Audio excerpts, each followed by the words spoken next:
Hello bachcho, let's read the question, and the question here it is, which of the following is not a result of loss of biodiversity? That first is decrease in plant production, increase in resistance against drought, variability, disease or pest cycle increase, variability in water use increases. So let's start here the question with the key concept.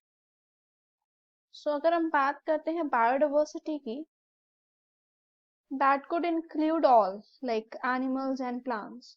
ठीक है, variety of life forms are available, variety of life forms are available whether it is plants or animals.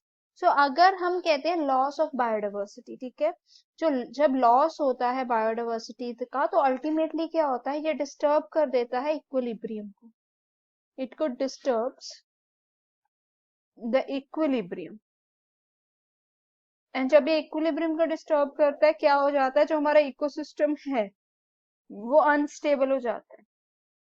The ecosystem here it become unstable. So यहाँ पर अगर हम first option देखते हैं, decrease in plant production. So अगर plant production कम हो रही है तो अल्टीमेटली क्या है, ये तो एक रीजन हो गया ना लॉस ऑफ बायोडाइवर्सिटी का, क्योंकि प्लांट्स कम हो रहे हैं मतलब कम हो रहा है, तो बायोडाइवर्सिटी भी अल्टीमेटली क्या होगी, कम होगी. तो that is one of the reason. Whereas अगर हम बात करते हैं सेकेंड तो है increase resistance. Increase the resistance that is here against drought. So इसका जो कोई भी रीजन नहीं है, मतलब रेजिस्टेंस हमने इंक्रीज कर दिया अगेंस्ट द ड्रॉट कंडीशन, सूखा जिसको बोल देते हैं, तो ये तो बायोडाइवर्सिटी लॉस में कहीं पे भी नहीं है ना, इससे लॉस ऑफ बायोडाइवर्सिटी तो नहीं होने वाला. तो next here it is variability in disease.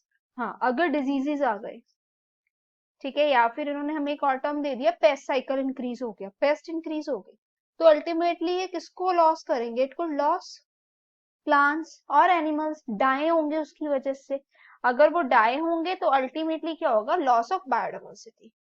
The last is variability in water use increases. तो अगर ऐसा होगा तो क्या होगा, वाटर का ज्यादा अगर हम लोग यूज करते हैं, ठीक है, अगर वेरिएबिलिटी हो गई है वाटर में ज्यादा तो वाटर भी कहीं ना कहीं हार्म पहुंचाएगा बायोडाइवर्सिटी को. तो यहाँ पर करेक्ट ऑप्शन हो गया B, increase in resistance against drought is not the result of loss of biodiversity. Hope it is clear. All the best.